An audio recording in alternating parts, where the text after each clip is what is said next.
Hey everyone, Jason here to demonstrate the installation of the Acer Tab 10 case from Gumdrop cases. This is a two-piece design featuring ballistic TPU protection all the way around, with reinforced rubber bumpers on the corners and a replaceable screen shield to safeguard against drops of any angle. Alright, let's get this installed.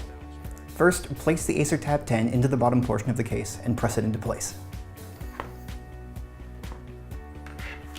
Next, line up the hole on the front of the case with the camera on the tablet.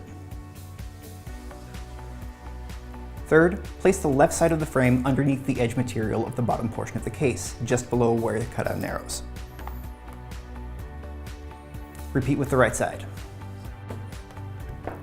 And slide the frame upward with both hands until it snaps underneath the edge material of the case's bottom portion, like that.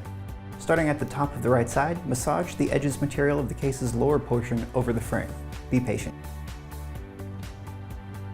Next, lift the material over the edge of the corners. Continue to massage the edges until the case is in place.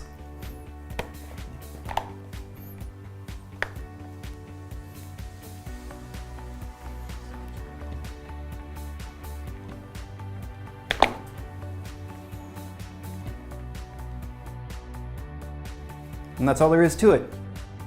Your device is protected and ready to enjoy.